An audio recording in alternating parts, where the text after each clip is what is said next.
Good morning class, welcome again to this lecture. Today we are going to see the third practical from CSA2. So the title of the practical is to study basic DML commands in SQL. Now we already know DML means data manipulation language. So we are studying the DML commands in SQL and SQL means structured query language. So what are the commands that are used to manipulate the data in DML in SQL? So those commands are called as DML. What is the aim of the practical? To study the use and application of DML commands. That is how to use and why to apply them. And what are the learning objectives of this practical? To study the different uses of DML commands, to know use and application of DL commands.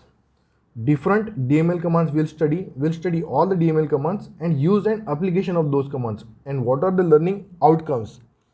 After this practical, you would be able to use the commands to edit data and tables in a database and create and define data types for a table in a database.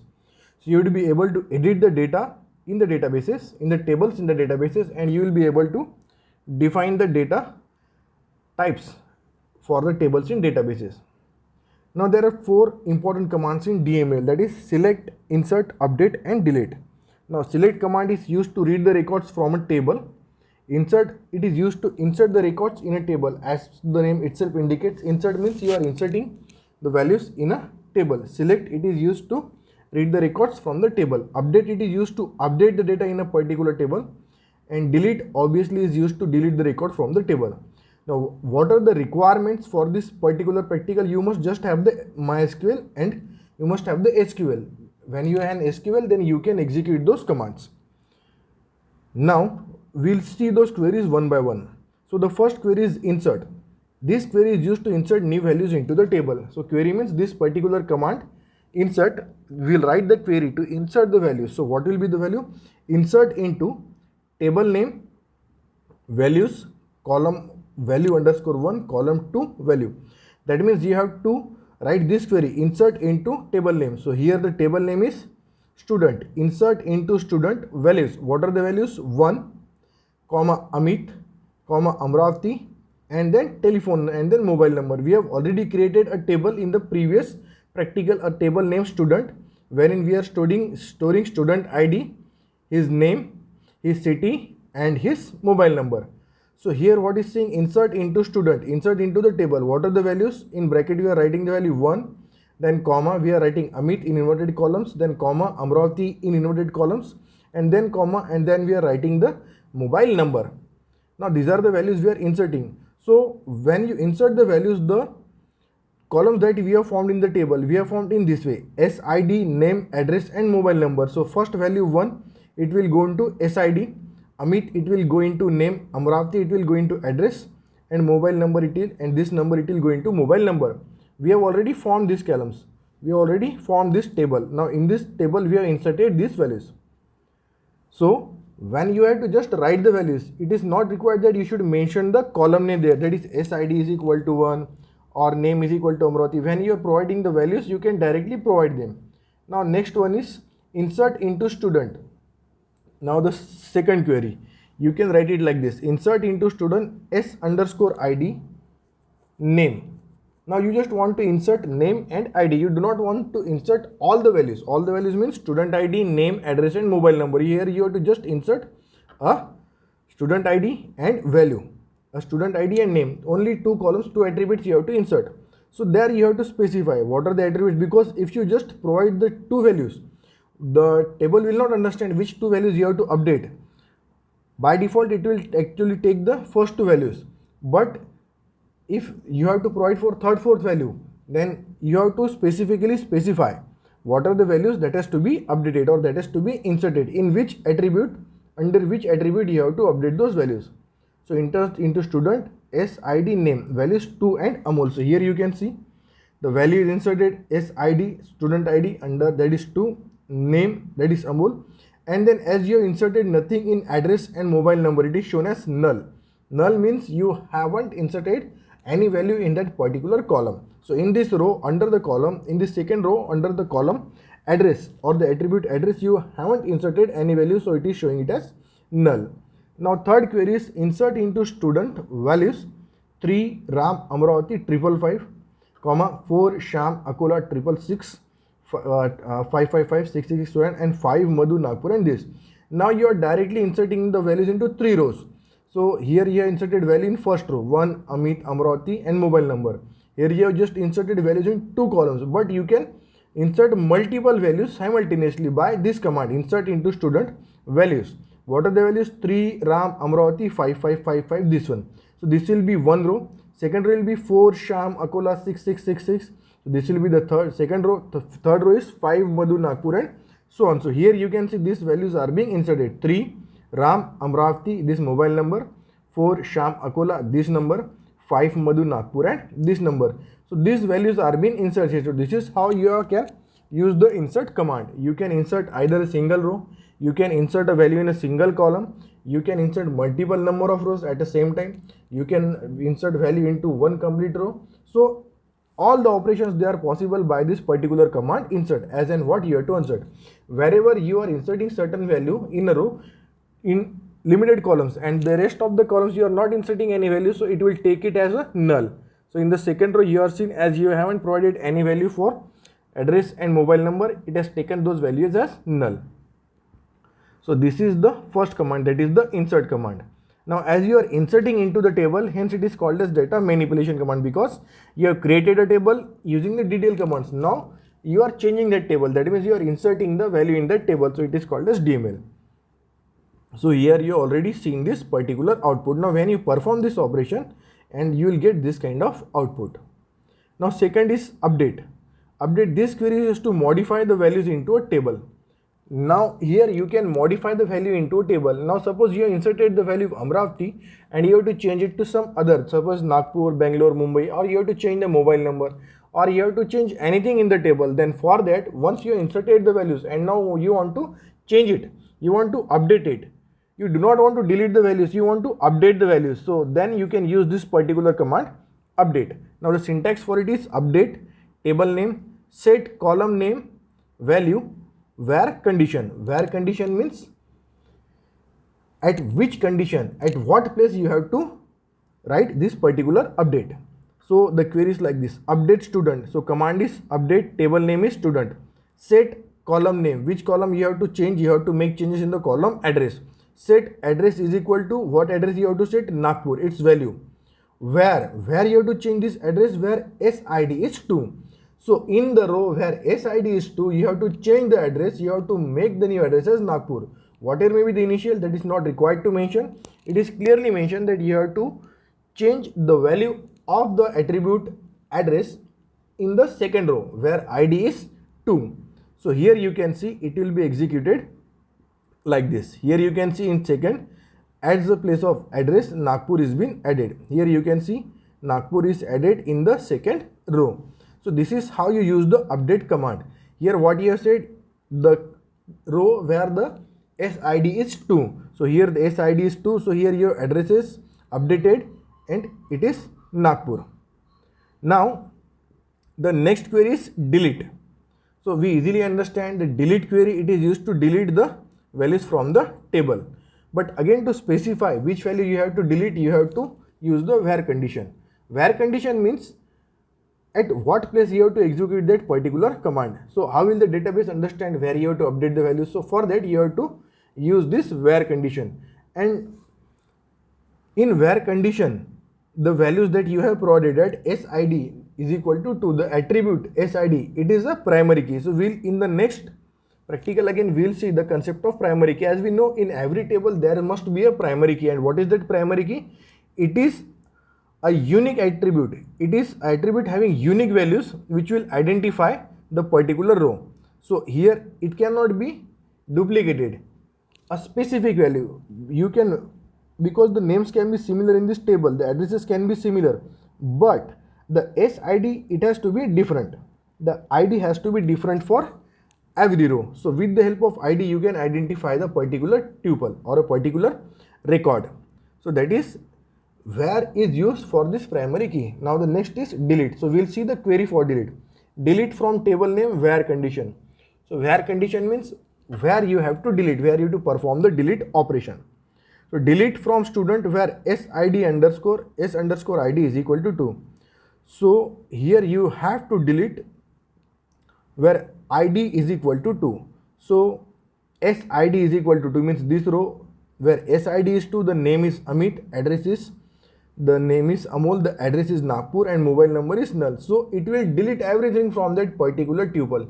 It will delete all the values in all the columns in that particular row where the SID is equal to 2, because here you haven't specified that whether you have to delete the name, whether you have to delete the address, you have to delete the entire row. So here you have used the command delete from student where SID is equal to 2. So here you can see directly, you can see the entire row is being deleted. The entire row is deleted. So here you can use the delete command to perform the delete operation. Now the next one is select. Now select query, it is used to retrieve the data from the table. Select query, it is used to retrieve the data from the table. That means we have already performed so much operations.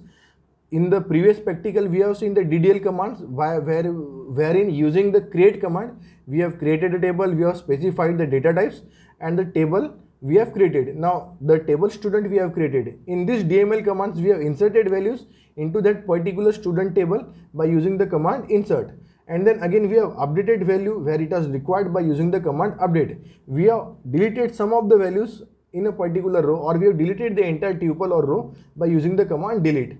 Now all these operations are being performed and saved, and now we are studying the use of the select command. So what it will do, it will select from the particular table. So very simple queries, select star from student. This you can see select star. Star means it will select everything. Here you do not need to provide any condition. Here no condition is required. When you give this query select star from student, it will select the entire table 1, 2, 3, 4, 5 and everything. Now here we have just performed the delete operation for this second row to explain you. The original table was this one, and then again we have updated that table. So it will select all the values which you have already updated. So it will select all the values from this particular table. Now where you have to select specific things, select column _1 name and column 2 name from table. So here just to select, you just want to display the data, you just want to retrieve the data from 2 particular columns out of the 4 columns. So here you can use the query select the column name, which column name, s_id and name from student. So select from student is table, select which column, SID and name. So it will show all the values in these 2 columns, SID and name. Such as you choose a single column, you can choose 3 columns, you can choose the entire table and so many things. So you can, any kind of data that you have to retrieve, for that you have to provide the particular query. So you have provided the query as select SID name from student. So it is SID then name. So it will give you the name for this particular ID. So it will display these 2 columns only. Now select star from table. So now if you have to select a complete row, or you have to select certain values provided with where condition, so that again you can do here select star from student. Star means it will select the entire table, but now you have provided where address is equal to Amravati. So it will fetch only those rows where in the address column the attribute address or the column address, the address is Amravati. So here it will select only 2 rows. So here you can see row 1 and row 3. Here the address is Amravati. So you have selected these 2 rows. So this is how this particular DML commands work. Insert, update, delete and select. Now we'll come to the pre-lab questions and what are the output. So by this particular pre-lab question, we are seeing which DML command is used to create table. So we have studied it in a DDL command. We have studied it in a previous practical. So it is create. Now which DML command is used to delete? Delete. Which DML command is used to alter the structure of a table? Alter. That we have seen in the previous lecture. Now what are the different post-lab questions? You would be able to understand. The rows and columns in a database in a table are called as tuples and attributes. A relation in a database means table. And what are the different types of data types? Varchar, char, integer and float and so on. Now we'll move for the next practical. So we have completed third practical. The pre-lab and post-lab questions, this can be from practical 1, practical 2. You can understand them because you should be able to answer them. Which command is used to delete, what is data type and what are so many things. Now the next one is create database table for hotel management system, practical number 4. So here we are actually creating a database for an hotel management system. So now we are creating database for any system. That means we are using all the different commands. We have to use the DDL command. That means you have to define, you have to create, you have to use those commands. Then you have to use DML command, that select, then update, and so on. Now what is the aim of practical? Create 4 tables. What are those 4 tables? One table is hotel, another is room, next is guest, and next is booking. So now when you understand this practical, you will be able to understand how this particular databasing be used. Insert 3 records in each of the relation. Okay, so we have to insert 3 rows in every table. Identify foreign key in, if any. You have to identify whether there is any foreign key present and find out alternative key for booking. So that means you have to create 4 tables. In each table, the name of the tables respectively hotel, room, guest, and booking. So you have to insert 3 values in every table. We have already seen how to insert the values. In the previous practical, we have seen how to create the table. So we have created suppose table. Now we are going to insert the value in that. And after that, we have to identify which is the primary key and which is the foreign key. Now what is the learning objective? To create a database for a hotel management system, to fill data in the database, to understand the primary and foreign key. Now, what are the learning outcomes? After this, you will be able to build a database as per the requirement and to use that database for actually performing the operations such as booking of a hotel in this example. So you will be able to build your own database and then you will be able to perform the actual booking. Now we already know what is DBMS and we know what is RDBMS. We will directly go for the create command. So create database statement is to create a new database. So we already know we have create database statement as create database hotel underscore mg. So we have created one database hotel underscore mg in MySQL. The use of hotel main data using, now we have to create the first command, that is first table, that is hotel. So in that you are using create table hotel, create table hotel, that is the table name. And what are the columns in that? Hotel number. So there will be the first column, it is hotel number. So it is an integer. So in integer up to 10 values. That means it can have value up to 10, such as 1 to 10 and 1, 2, 3 or 9, 8, 6. It can hold 10 up to a 10 length of values. So it is an integer with length 10 and it is a primary key. That means it should not be duplicated. You will identify the particular rows using this particular primary key. So this is a primary key. The next one is hotel name. It is varchar 20. City, it is varchar 20. That means it can be 20 characters name. Again the hotel name and the city. Now insert command. So you are using insert command. Insert into hotel values. We have already seen 1 Himalaya Amaravati, 2 Dream Nagpur, 3 Aditya Amaravati. So 1 that is the hotel number. Second one was the hotel name and third one was the city. So hotel number 1 Himalaya Amaravati, hotel number 2 Dream Nagpur and 3 Aditya Nagpur. So now here and the output will be table will be created named hotel wherein these 3 values will be inserted. Now when you have created the table, you have to see whether the values are being inserted. So you will use this command select star from hotel. So hotel name, hotel number, hotel name and city. So this is the output 1, 2 and 3. Here 1, 2 and 3 are the primary key. So hotel number 1, hotel name Himalaya, city Amaravati, and 2 Dream Nagpur, 3 Aditya Amaravati. Then you are creating the second table, that is room. So in this room table you are using room number as a primary key, which is again an integer having length 10, and then room type, which is a varchar, then price again an integer up to 20. So you are inserting the values. Insert into room values. What are the values? 51 2 BHK AC 1800, 31 BHK non AC 400, 63 2 BHK AC 1000, and then you are selecting star from room. Select star from room. So here you see room number, room type, price. So here room number is the primary key, 51, 30 and 63. Room type, what is the kind of room and what is the price. So this value we have included. Now again on the similar basis we will create the third table, that is guest. Again here we will insert one primary key, that is guest number, then guest name and guest address. So we have inserted the values as 1 Sumit, etc, etc, etc, and this is we have selected. Select star from guest, so you will get guest number, guest name and guest address. So as such you have created three tables. Now you are creating next table, that is table booking. So now when you have to book the table, you must know the hotel number. So this is hotel number you must know. Okay, so data, it is from, then date, from date to room number, then again you must know the room number. So room number is, now here you will see hotel number, it is a primary key.